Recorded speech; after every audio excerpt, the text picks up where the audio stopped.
All right, so today I'm going to try to make some bacon fat ginger snap cookies. I've never tried to make this recipe before, but it's got to be easy, right? Like basically you're taking all this stuff and just throwing it in here. Let's see how easy it is.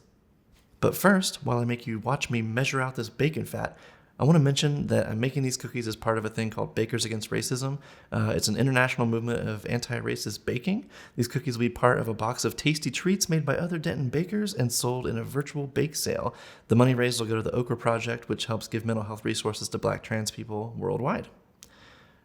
Look how gross that is. Okay, so we're going to take 3/4 of a cup of rendered bacon fat.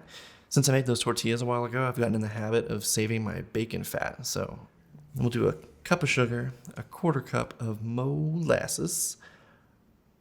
Yeah. 1 egg, and oh, you know what? I'm gonna crack this into a bowl first because I know I'm gonna get shells in it if I don't. So, okay. There we go. Much better. All right, then we've got 2 cups of flour, 1.5 teaspoons of kosher salt, and then to save on tiny bowls, I mixed together 2 teaspoons of baking soda, 2 teaspoons of ground ginger, 1/2 teaspoon of ground cloves, and 1/2 teaspoon of ground cinnamon. Once it's all in there, we pulse.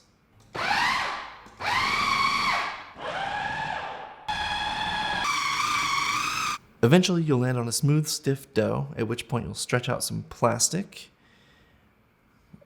I guess I'm just going to stick it to the counter here. Yeah, okay. Ugh, this dumb thing. Okay, yeah, that seems to work. All right, let's see. How difficult is this going to be? No, actually, it is not that bad. It's a pretty cohesive dough. It's not that hard to get out. Yeah, it actually feels pretty stiff. Oh, I probably shouldn't be touching it. Oops. It'll cook off.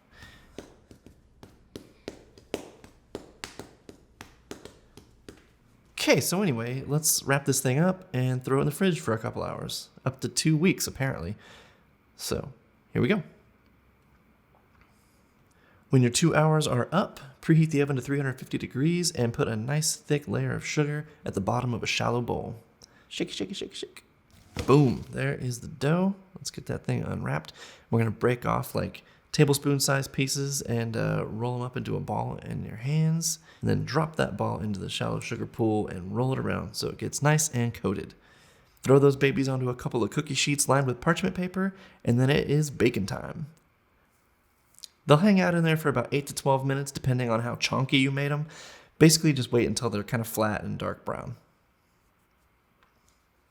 So in my first batch, I had some size variation, and I think that traditional ginger snaps are supposed to be around like this size. But after tasting them, I kind of think the bigger ones are like a little bit softer and taste more like cookies, which I'm into. So I ended up doing the rest of them that size on my later batches. Once they come out of the oven, let them hang out on the baking sheet for a few minutes, and then pop them over to the cooling rack to finish. And since these cookies are for other people, I wore a glove like a good boy. Finally, since these dudes are all going to be boxed up with stuff from other bakers, I wrapped each one of them into its own little bag. And by the time I got done with that and got everything delivered, it was time to make dinner. I also tried making chicken tikka masala for the first time today.